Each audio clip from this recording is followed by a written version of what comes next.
aqui conosco, trazer sua percepção, entender um pouquinho melhor sobre todo esse cenário econômico, fiscal e, enfim, tudo que permeia essas questões. André, seja sempre muito bem-vindo. Prazer falar contigo mais uma vez. Prazer é meu, bom dia a todos e bastante animado o mercado esses últimos dias, né? Pois é, André, a gente tem visto, né, depois de todas aquelas quedas seguidas no mês de agosto, o mercado tentando dar uma respirada, tentando encontrar algumas alternativas ali ou alguns argumentos para esse otimismo todo. Queria entender um pouco a sua visão sobre esse cenário doméstico que a gente está vivendo agora, né? Muito tem se falado sobre risco fiscal, a volta, né, dessa percepção do risco fiscal, sobre as vésperas da entrega do orçamento, todo mundo falando, poxa, vai sair o dinheiro da onde? Onde vai ter essa arrecadação? E pressionando um pouco todas essas movimentações que o mercado ainda não comprou a ideia do governo de entregar o déficit zero ano que vem. Qual que é a sua visão? Como que você está enxergando esse momento que estamos passando? Como que você está enxergando essa reação e essa expectativa do mercado? Bem, vamos tentar separar alguns assuntos aqui, né? A questão do resultado fiscal para o ano que vem, muito provavelmente não vai se atingir déficit zero. Vai ser muito difícil que se chegue nesse patamar.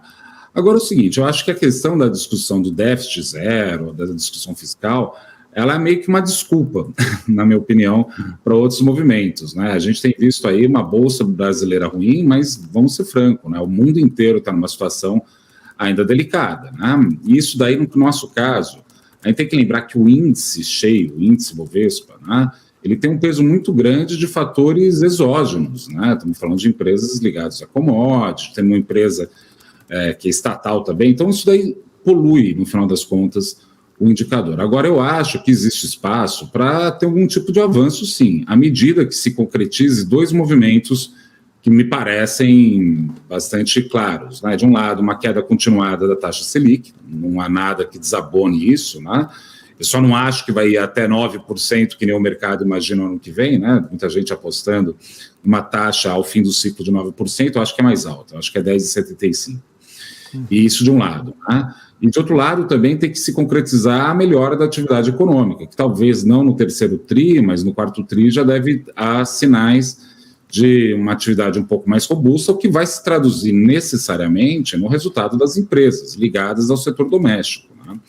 Então, nesse sentido, a despeito de um resultado fiscal, ou de uma discussão fiscal que cada vez é mais difícil na margem, o que é mais difícil na margem, né? Quando eles autoraram o arcabouço, criaram o arcabouço fiscal, vamos combinar que, na verdade, era em cima de um cadáver, por assim dizer, que era o teto dos gastos. Ninguém imaginava que o teto dos gastos ia ficar de pé mais. Então, se tinha que criar alguma coisa nova.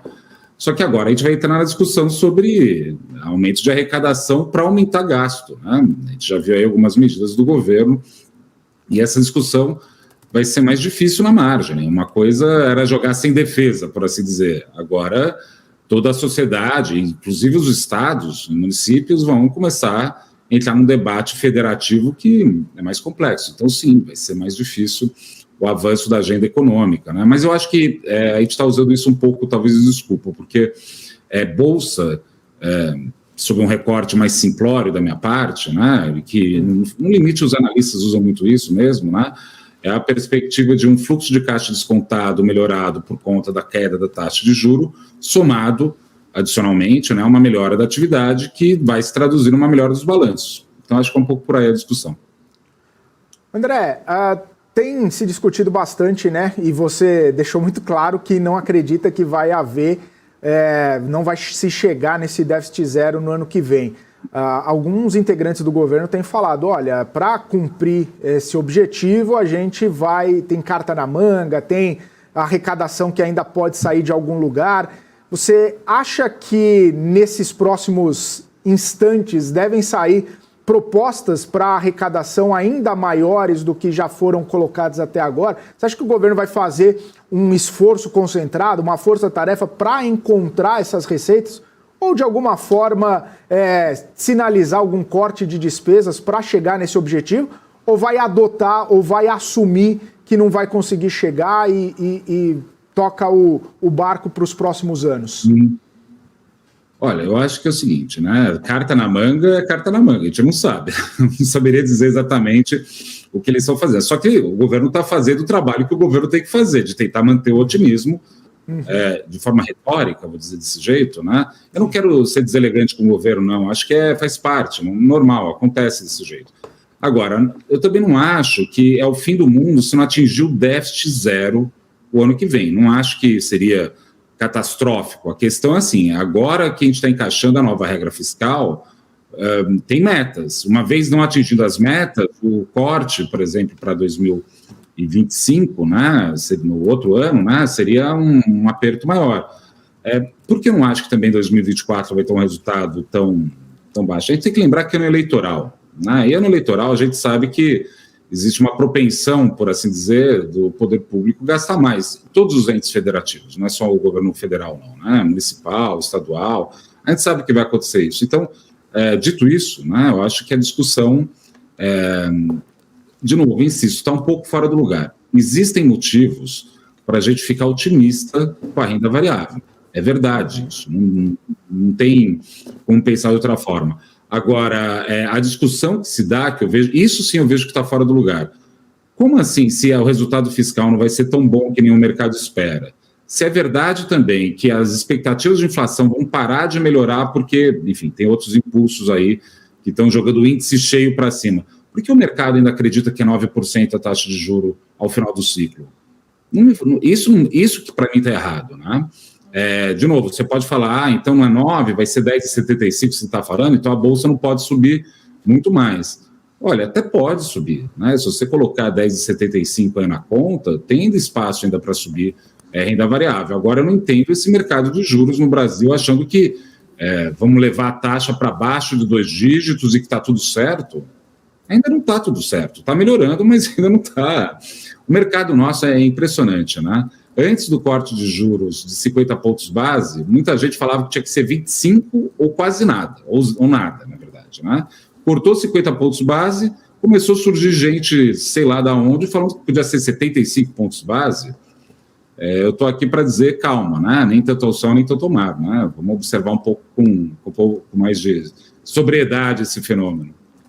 André, perfeito. Paula Moraes falando contigo, obrigada pela sua presença.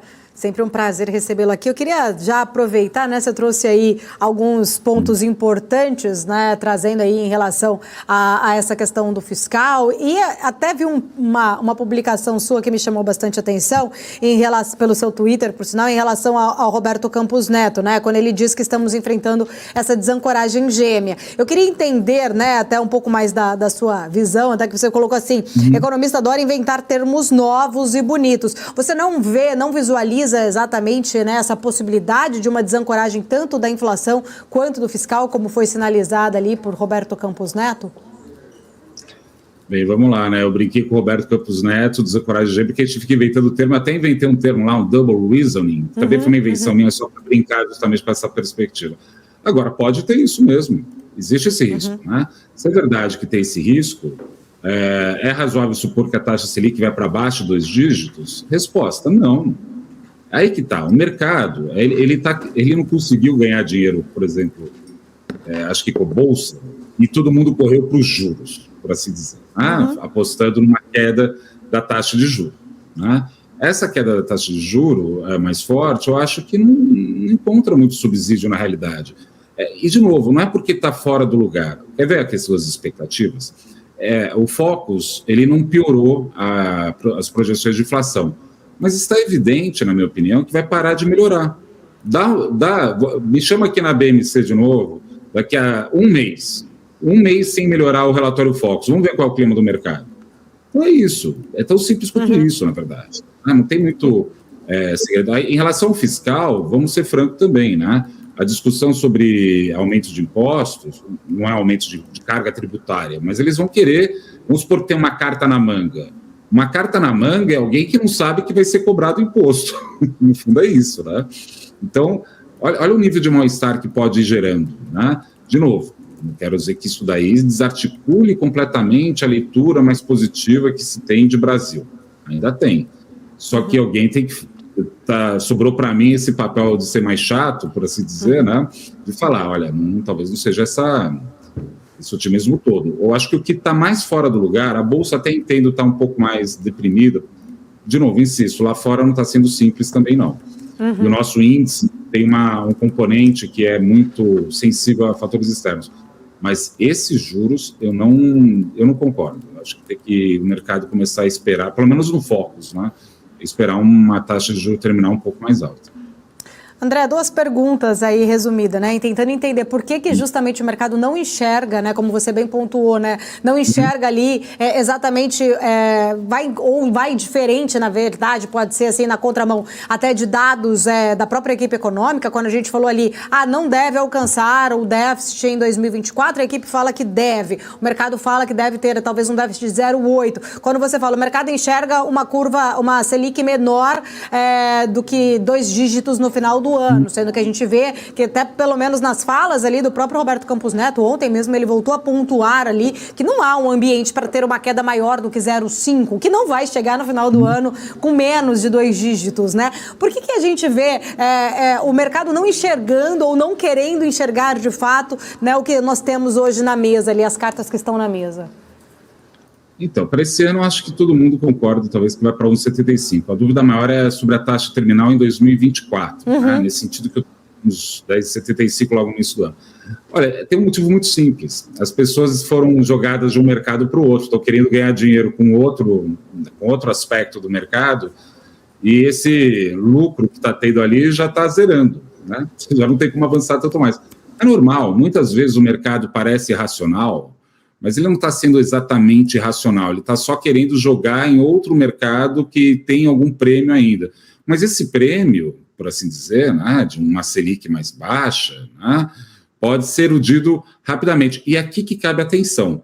Vamos supor que eu estou certo a respeito da trajetória da Selic e não é 9% ao final do ano que vem, mas sim 10,75%. Alguém poderia virar e falar, então quer dizer que a Bolsa não vai subir. E por incrível que pareça, vai acontecer o seguinte, na hora que o mercado ajustar esse mercado de juros, né, o preço dos juros, talvez a Bolsa ande, por mais que não faça sentido no primeiro momento. O que tem é o seguinte, é o fluxo de dinheiro saindo de um canto do mercado para outro canto do mercado. Veja, por exemplo, os volumes de Bolsa estão baixos, né? Isso daí implica dizer que talvez esse dinheiro esteja escondido ou foi para baixo da saia do tesouro ou de títulos públicos, e uma hora ele vai voltar. Esse que é o ponto, né? O prêmio já vai ter sido dado, porque quando a taxa de juros subir, né, sair de 9 para 10,75, eu estou falando no Focus, na curva nem sempre está desse jeito tão exato, né? Quer dizer que o PU, ou o ganho desse mercado de títulos públicos, vai cair. E aí o pessoal vai ter que ir para outra coisa. Para onde vai? Renda variável, e provavelmente a gente vê um avanço da Bolsa. André, ainda permanecendo aqui no Brasil, mas já fazendo uma menção ao cenário internacional, você estava comentando sobre o cenário para a taxa de juros e, claro, levando em consideração vários dados que o Banco Central ele acaba levando em consideração. A gente fala do emprego, a gente fala de PIB, a gente fala do cenário internacional, inclusive, que acaba sendo mais ou menos ali os dados também que são dependentes do Banco Central americano, que já sinalizou lá na semana passada, no simpósio de Jackson Hole, o Jerome Powell, né, falando que pode elevar o juro se os dados não vierem tão interessantes. Uma semana importante com PCE, com payroll e tudo mais. Como que você está arquitetando esses dados, né, essa dependência de dados do Banco Central lá fora dos Estados Unidos? Essa possível elevação dos juros acabou mexendo com o mercado e pode mexer com a gente também por conta dessa elevação. Eu queria que você traçasse um pouco uma explicação, né, pelo menos um pouco mais didática para mim, que eu quero entender como que essa possível elevação, como que isso acaba mexendo com as expectativas aqui no Brasil também, já que se elevar lá fora, o Campos Neto pode, e claro, toda a equipe do Copom, não acelerar ou permanecer nessa tendência que você falou de não chegar nos 2 dígitos por conta de lá de fora. Queria entender essa dinâmica, por gentileza. Bem, vamos lá, né? A discussão sobre nos Estados Unidos dá para entender da seguinte forma, né? Eles não vão abrir mão de ficar vigilantes, Se é verdade que eles não vão abrir mão de ficar vigilantes, isso implica dizer algumas coisas. Uma delas é que o juro de 10 anos nos Estados Unidos não deve cair fortemente. Se o juro dos 10 anos nos Estados Unidos não cair fortemente, isso daí quer dizer que o dólar tende a continuar um pouco mais forte. Né? Por exemplo, eu não acho que esse câmbio vai deslizar para 4,80, já está meio, né? Mas assim, mais para baixo. Acho que tem mais cara de 5 até o final do ano. Né? Até por isso também, até por essa questão nos Estados Unidos. A gente está vivendo um processo inflacionário lá fora que é insidioso, ainda é muito difícil por lá. Né? Aqui no Brasil, de novo, as notícias sobre inflação vão ser na margem menos melhores, insisto nisso. A gente teve deflação há pouco tempo atrás, isso não vai acontecer de novo tão cedo. Então, isso bota a seguinte perspectiva na mesa. Né? Os juros não tendem a ficar tão mais baixos do que já estão. Agora é o seguinte, bolsa, né, para tentar articular aqui, né, é que no caso dos Estados Unidos existe muita, vamos dizer assim, muita incerteza a respeito até de nível de atividade. Né, eu vou deixar em aberto isso. O que importa não é talvez os detalhes dos dados, mas o sentimento. O sentimento é, juro vai parar de subir ou cair nos Estados Unidos? Resposta, não. Se é verdade isso, né, o dólar tende a ficar um pouco mais pressionado, ponto.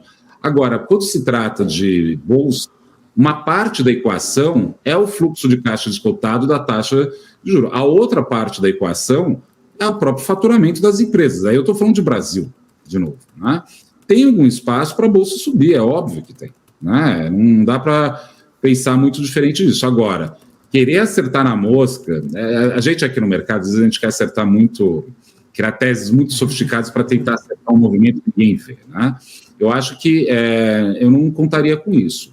Eu acho que é mais razoável supor que a taxa de juros nos Estados Unidos vai ficar nesse patamar, até os juros mais longos também vão ficar um pouco nesse patamar. Tem uma discussão toda a respeito sobre a demanda de títulos públicos nos Estados Unidos, nos vértices mais longos, até por conta de uma atuação do Fed mais contracionista, né? Está evitando entrar nesse mercado, né? Um pouco dos juros mais longos, né? Isso daí tudo vai gerar um debate, insisto, né? Para o caso do Brasil, o mercado de juros, na minha opinião, está... Não sei nem se o mercado de juros, talvez como um todo, mas a opinião dos economistas acho que está um pouco fora do lugar. André, você trouxe aí um ponto importante, dois, na verdade vários, né? Mas você colocou ali, ainda pode ter espaço realmente para a Bolsa subir, mas aí você trazendo essa questão dos juros nos Estados Unidos, né? Esse ponto especificamente, vendo aí juros, vamos dizer, mais tempo, num patamar mais alto na economia americana. A desaceleração da China, isso tudo a gente sabe que ela tende a penalizar, principalmente, né? Acho que os investimentos no Brasil, você falou aí do câmbio. Queria entender de fato, onde está, na sua visão, então, este espaço para a Bolsa subir, ou esse subir também não é aquela projeção que muita gente acredita aí que o Ibov pode acabar engatando, né, um rally ali, chegando aos 135 mil pontos, diante deste cenário externo aí muito bem pontuado que você trouxe para a gente. Então, quando se trata de Ibov, tem que lembrar que a Bolsa Brasileira, grosso modo, é commodity, banco e cervejaria. Nada contra commodity, banco e cervejaria, né? Querendo colocar aí de forma geral. Quando se trata de commodity, a gente está com um grande freio de mão, vamos ser francos. Né? Se o cenário internacional é isso, talvez o índice como um todo não avance. Agora, o seguinte, qual que é a perspectiva do governo Lula? O governo Lula é um governo que tenta, ou pretende, né, aumentar o consumo da camada com menor renda na sociedade. Cabe agora aos analistas, os investidores, procurarem capturar esse movimento com as empresas listadas. Né? Eu não posso falar de empresa em particular, porque eu sou economista, não sou analista de empresa. Né? Mas, assim, setores, por exemplo, de construção civil, que é Minha Casa Minha Vida, por que não? Né? Eu acho que tem aí um espaço para isso. Né? Ainda mais com uma perspectiva de juros um pouco mais baixo. Né? Então, assim, cabe agora tentar ser um pouco mais cirúrgico, não imaginando o índice como um todo. Né? Pega o setor financeiro brasileiro, os bancos, né, que sofreram bastante, né? Não há por acaso, ou mesmo até talvez varejo, né? Porque às vezes a gente olha varejo e tenta ver como consumo de massa, né? Só que varejo é aquela coisa, né? Por acaso eles vendem uma geladeira, né? Na verdade eles vendem crédito na forma de geladeira. Dependendo de como como ele fez a tesouraria desses juros, por assim dizer, dentro deles, né, isso pode ter gerado alguns problemas. Mas outros setores tendem a se beneficiar com o aumento do consumo da classe D e E, e vai aumentar. A gente viu aumento do salário mínimo, a gente viu isenção da tabela, aumento, né, da isenção da tabela do IR, a gente está vendo a taxa de desemprego cair, com uma perspectiva de aumento do rendimento real das pessoas. Então, cabe se posicionar a respeito disso e ficar tranquilo. Agora, essa história de rally, enfim, eu acho que é um pouco, talvez, superestimado, especialmente porque, como eu falei desde o início aqui do nosso bate-papo, eu acho que a taxa de juro não é tão para baixo assim, né? Pelo menos é a minha expectativa. Já que, só para a gente encerrar aqui, né, já que você falou ali, trazendo, eu mencionei China e você trouxe aí essa questão das commodities, né, queria entender também como que você enxerga, a gente tem falado muito sobre esses desafios da China, para o crescimento da China, especificamente setor imobiliário muito sensível por lá também, essas reduções, né, de impostos, no qual a China anunciou aí sobre até negociações em bolsas, né, redução também em taxa de juros para tentar fomentar de alguma forma o crescimento econômico por lá. Você acredita que serão suficientes ou a gente ainda tem um cenário aí, talvez de um médio prazo, ainda desafiador para a economia chinesa e já trazendo os impactos aqui, principalmente para nossas commodities, né? Bem, vamos lá. A China não vai ser mais chinesa, no sentido mais forte da palavra. Esse crescimento expressivo deles, eu acho que não faz parte da estratégia do Partido Comunista Chinês, nem do Banco Popular da China, o Banco Central deles. Né? Eu acho que eles têm uma ideia de que eles têm que suavizar esses ciclos. Né? Eles têm um problema muito grande no mercado imobiliário lá, né? Que, sem dúvida nenhuma, isso daí gera efeitos difusos no mercado de crédito, de juros por lá. Então, assim, não esperemos a ajuda do mundo para o Brasil. O Brasil vai crescer por si só. Né? E tem espaço para crescer porque a base de comparação, nós com nós mesmos, está muito, mas muito baixa. Veja o rendimento real das pessoas, tende a subir. A gente não tem que esperar ajuda de fora dessa vez. Dessa vez não é o caso. Né? Os Estados Unidos, a gente discutiu a questão dos juros, dessa perspectiva, e em relação à China, você tem uma discussão, sem dúvida alguma, de uma perspectiva mais comedida. Não existe bala de prata para a China. Né? Eu acho que é outro jogo que está sendo jogado. E, de novo, tem espaço para a Bolsa andar, mas só vai andar a Bolsa quando o mercado exaurir a expectativa de juros mais em baixa.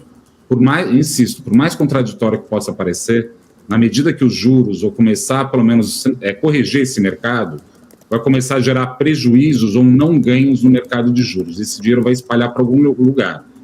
Né? Não vai espalhar, eu acho, para dólar, fortemente, mas vai espalhar talvez um pouco mais para renda variável no Brasil. Todos os setores não, eu acho que tem que ficar atento com o que o governo está fazendo. Né? Ele está tentando aumentar o estímulo do consumo das camadas mais populares. Então, trabalhemos no sentido de nos antecipar um pouco nesse mercado. Maravilha. André, quero agradecer. Muito obrigada pelo seu tempo, por estar aqui com a gente. Fica o convite para voltar em outras oportunidades.